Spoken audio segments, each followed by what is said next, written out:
with you.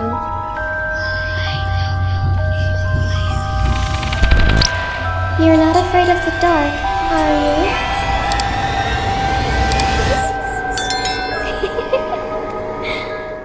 Hi, assalamualaikum semua orang. Khabar Nasim here. I hope you are in a good mood today because it's a good day to have a good day. Sebelum kamu mulakan video ni, sorry kalau korang tengok mulut kamu macam tak berapa nak buka sangat sebabnya gigi geraham bongsu saya baru nak tumbuh guys. So dia tengah perit gila, sakit gila belah sini.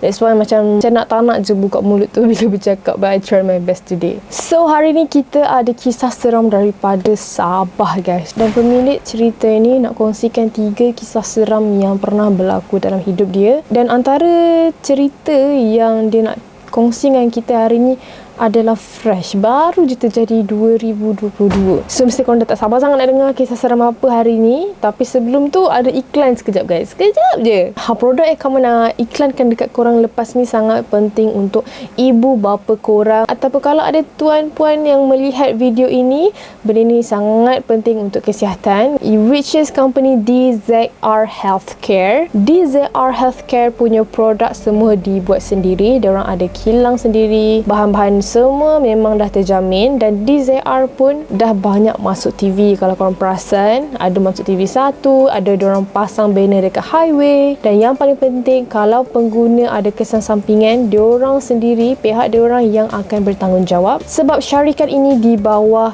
lesen Biro Farmasi. Dan berita baiknya, diorang ambil pengguna dari Malaysia, Brunei, Indonesia dan Singapura. So kalau ada subscriber kamu yang berasal daripada negara yang kamu sebutkan tadi, korang boleh buat purchase juga. So apa antara produk yang ada? Pertama adalah Alpha Lipoic Acid. Alpha ni boleh kawal gula dalam darah dengan cara ditingkatkan sensitivity pancreas untuk hasilkan insulin. Dan sekarang diorang tengah ada harga promo which is RM180 satu botol.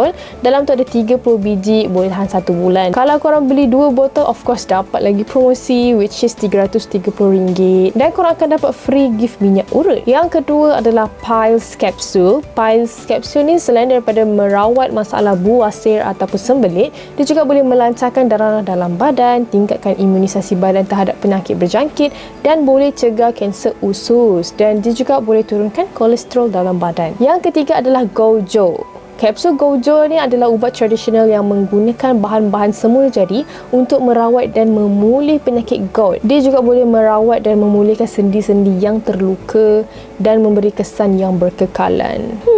Ketiga produk ni kamu nampak macam ayah kamu boleh amalkan, sebab ayah kamu macam ada 3 masalah tu. Boleh tengok ni macam mana nak beli. Korang boleh tekan link dekat description box below. Dekat situ kamu dah bagi link direct WhatsApp tau. Korang kalau ada pertanyaan apa-apa, korang tekan terus link WhatsApp tu dan terus tanya tentang produk tadi. Nak tanya harga berapa, nak tanya cara makan macam mana, nak tanya fungsi, boleh.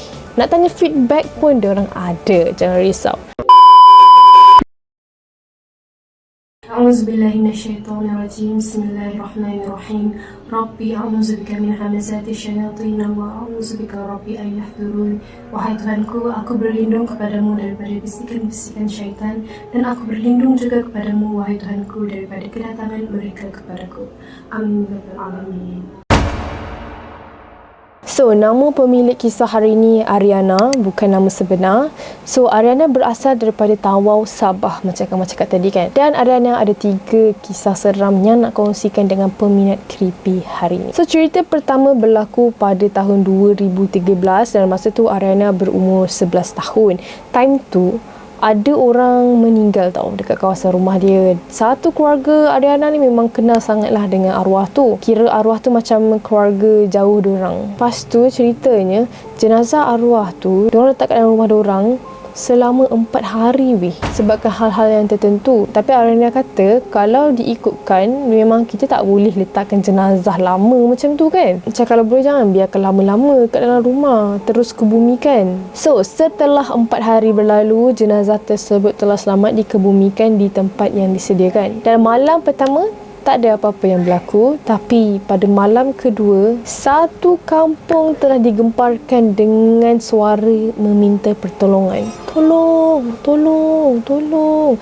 Dan di hujung suara tu macam ada orang sebut, sakit. Dan suara tu akan terdengar sebelum azan subuh tau. Biasanya pukul 5 pagi. Dekat Sabah selalunya subuh diorang tu lagi awal. Dan suara tu memang akan automatik berhenti bila dengar azan berkumandang.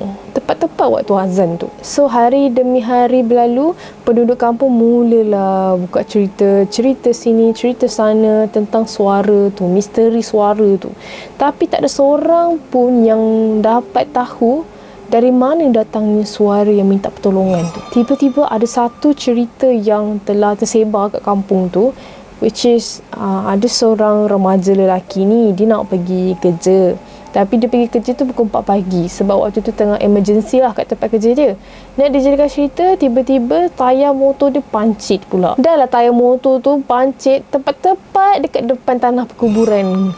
Korang rasa memang meremang lah lelaki tu. Lepas tu dia pun turun daripada motor dia nak betulkan lah tayar. Tiba-tiba dia dengar suara orang minta pertolongan yang macam satu kampung cakap tu. Dia macam bergema tau. Betul-betul dekat bawah tanah perkuburan yang bahagian orang baru meninggal. So lelaki tu pun apa lagi, terus lari sepantas kilat dan dia biarkan je motor dia tertinggal dekat kawasan perkuburan tu. So lama kelamaan orang kampung macam banyak dah lah bercakap-cakap pasal benda ni, pasal siapa di sebalik suara yang minta pertolongan tu. Rupanya orang yang disebut-sebut tu dikenali sebagai orang yang memiliki ilmu yang tidak patut dimiliki. Korang faham lah. Mungkin ilmu hitam ke. Sampailah tahun 2022 tau, orang kampung masih segar dengan tragedi suara meminta pertolongan ni. Dan suara tu berhenti meminta pertolongan sebab salah satu daripada keluarga, ahli keluarga arwah telah menyerahkan bungkusan hitam. Mungkin dalam tu ada something yang menyebabkan dia macam tak boleh lepas tau. Macam tak tenteram ke macam mana, wallahualam. Menurut ahli keluarga arwah, dia memang simpan bungkusan hitam tu lama sangat. So itu cerita pertama yang agak menyeramkan berlaku kat satu kampung. Kita teruskan dengan cerita kedua daripada Ariana, adalah tentang ahli keluarga dia yang telah kena buatan sihir turun-temurun, mula daripada arwah ayah dia, kemudian arwah mak Ariana, sampailah arwah abang Ariana. Dan Ariana ni dia tak pernah kenal arwah ayah dia sebab masa ayah dia meninggal dunia, Ariana baru berumur 3 tahun. Lepas tu waktu Ariana ni umur 12 tahun, mak dia pula yang meninggal. Keluarga Ariana ni memang tak dapat nak buat apa-apa, macam pergi berubat ke apa ke, sebab masa tu diorang fikir yang arwah kena penyakit biasalah, macam penyakit sakit orang tua ke, penyakit demam biasa. Sampailah pada tahun 2019, semasa tu arwah abang Ariana ni sakit teruk tau, sampai nak berjalan pun tak boleh. So diorang pun ikhtiar lah pergi jumpa ustaz untuk berubat. Dan pada masa ustaz tu tengah berubat dekat abang Ariana tu, ustaz tu bagi tahulah yang abang awak ni kena buatan orang ni, dan sihir ni memang dah turun-temurun. Maksudnya memang sihir tu lama sangat. So start dari sinilah baru Ariana tahu yang benda ni berkait rapat dengan cara ayah dia meninggal dunia, cara mak dia meninggal dunia. Rupanya sihir ni memang bersangkut paut sampai ke arwah abang dia. Lepas ustaz mengubat arwah abang Ariana ni, abang dia kembali pulih seperti biasa. Sampailah pada awal tahun ni, which is tahun 2022, dia kembali sakit dari bulan 1 sampailah dia menghembuskan nafas terakhir pada 1 Mei 2022. Allahuakbar. Dan keluarga Ariana memang sakit teruk pada tahun ni. Diorang semua kena gangguan. Dengan Ariana sekali kena ganggu dengan benda tu. Dan masa bulan 2 hari tu, so baru-baru lagi lah cerita ni, Ariana dengan arwah abang dia serentak sakit tau. Tapi Ariana ni dia masih boleh diubati. Malangnya abang dia tak sempat. Masa Ariana sakit tu, dia ceritalah badan dia memang tak boleh baring. Korang bayang tak? Orang sakit kena baring kan, tapi dia tak boleh baring. Bila dia baring, dia pandang, mata dia tu pandang kat ceiling, mesti rasa macam pening sangat, rasa macam nak tarik-tarik rambut tu. Abang dengan kakak dia pula kena gangguan yang lain, which is diorang ternampak benda halus. Sampailah abang dia meninggal dan orang yang hantar sihir kepada keluarga Ariana ni pun turut hadir ke majlis pengebumian arwah abang Ariana. So dia sekeluarga tengah dalam usahalah untuk mencari orang yang pandai mengubat keluarga diorang ni, dan doakan semoga keluarga Ariana dipermudahkan segala urusan, insyaAllah, amin. Jadi kita sambung dengan cerita yang ketiga daripada Ariana, which is masa ni Ariana berumur 18 tahun. Dan rupa-rupanya Ariana ni dia ada sixth sense. Dia dah mula nampak makhluk-makhluk halus, dan mungkin ini disebabkan efek keluarga dia ni kena sihir tau. Dia selalu mimpi benda-benda yang buruk, dan kadang-kadang selalu kena ganggu dengan makhluk-makhluk halus tu. Ceritanya, dia dengan kawan-kawan dia nak pergi hiking dekat satu tempat ni lah yang terletak dekat Sabah, dan menurut Ariana tempat tu terpaksa dirahsiakan sebab tempat tu sekarang tengah ramai orang pergi hiking, dan memang akan dapat view yang sangat-sangat lawa lah kalau dah sampai kat situ. So masa tu Ariana dengan kawan-kawan dia kena bahagikan dalam satu kumpulan tau. Diorang ada 5 tim, dan kebetulan masa tu Ariana dengan kawan-kawan dia ni semua dalam satu tim yang sama. Mungkin diorang boleh pilih kot kan. Nasib baiklah juga diorang satu tim. Sebenarnya awal-awal lagi family Ariana ni memang dah tak kasih Ariana ni pergi hiking tu. Kira Ariana sebenarnya susah lah family dia nak lepaskan pergi mana-mana, disebabkan mata dia tu, hijab dia terbuka, dia boleh senang nampak makhluk halus tu. Dan sebelum dia pergi jalan ke tempat hiking ni pun sebenarnya dia dapat mimpi yang tak elok tau malam tu. Tapi Ariana buat tak indah je lah sebab dia nak keluar dengan kawan-kawan kan. Lagipun waktu tu pagi. So startlah dia orang punya hiking ni. Hiking. Sampai satu masa kumpulan 3 kata stop jap sebab dia orang nak berehat. Dah penat sangat waktu tu. Jadi seorang kumpulan berehat, semua kumpulan kenalah stop juga. Masa dia orang pilih tempat untuk berehat tu, tempat tu sangatlah luas. Lepas tu Ariana ni dia nampaklah ada seorang perempuan ni daripada tim dekat situ lah. Dia tengah sikat rambut tau. Perempuan tu macam seusia dia jugalah, 18 tahun. Dia tengah sikat rambut sambil dia pandang ke arah kawasan yang sangat luas tu. Dan Ariana kata sekali pandang memang luas. Bila 2 kali pandang, masa tu Ariana tersedak minum air sebab dia nampak kawasan rumah yang sangat besar dikelilingi dengan bunga-bunga berwarna putih. Dekat mata manusia, kat mata kita, kat situ adalah kawasan yang luas. Ada pokok-pokok macam tu. Rupa-rupanya dekat dimensi yang lain, which is Ariana nampak, hijab dia terbuka, dia nampak kat situ rupa-rupanya rumah bunian.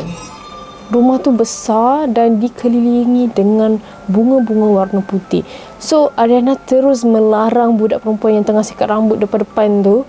Dia terus larang pergi dari situ, jangan berdiri depan situ. Tapi korang tahu perempuan tu cakap apa? Dia pergi maki si Ariana ni. Lepas tu Ariana terkejut lah. Kenapa nak kena maki-maki? Rupanya perempuan ni jenis yang kasar-kasar macam tu tau. Mulut dia tu macam tak jaga macam tu. So setelah hampir 20 minit diorang ni berehat dekat situ, diorang pun nak teruskanlah perjalanan ke puncak. Tapi malangnya diorang pusing selama 7 kali. Diorang hanya berada kat tempat yang sama. Tiba-tiba perempuan yang berdiri dekat kawasan lapang tu, dia terdiam dan boom, kena histeria. Dan beberapa orang lelaki dan ahli kumpulan lain cubalah berusaha untuk tahan dia daripada dia meronta. Dia macam nak lari daripada kawasan hutan tu tau. Dan masa dia kena histeria tu, dia asyik tunjuk ke arah belakang Ariana ni. Dan waktu tu Ariana dapat rasa macam ada sesuatu dekat belakang dia. Ariana pun rasa. Lepas tu ketua tim dekat situ pun suruhlah berdoa kan. Dia kata berdoa lah ikut agama masing-masing. Dan Alhamdulillah selepas baca doa,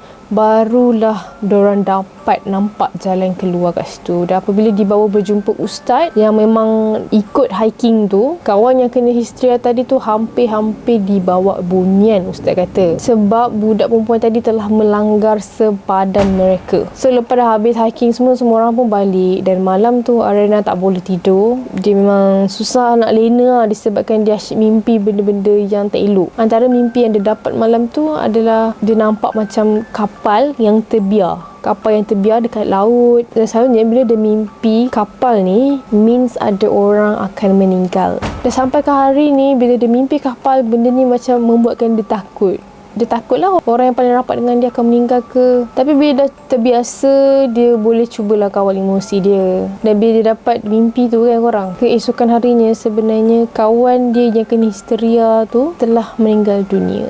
Sampailah tahun 2022 ni, dia dah stop hiking ke dalam hutan untuk mengelakkan daripada kejadian ini berulang lagi. So itu sajalah cerita yang ingin dikongsikan Ariana kepada kita semua. Kamu pun nasib dah tergigit pipi ni, kamu rasa sampai sini je lah video kita hari ni. So thank you Ariana sebab sudi berkongsi cerita dengan kami semua, dan kami doakan supaya keluarga Ariana kuat, dan insyaAllah Allah akan memberi jalan keluar kepada masalah ni. Setiap masalah mesti ada penyelesaiannya yang pasti. Jadi kita kena sentiasa percaya dengan pertolongan Allah. So semoga dipermudahkan segala urusan. Amin. And thank you yang dah tengok video ni sampai habis. For those who are new in my channel, don't forget to hit the subscribe button below and turn on the notification bell so that you will not miss any video that I post. See you in my next video. Bye.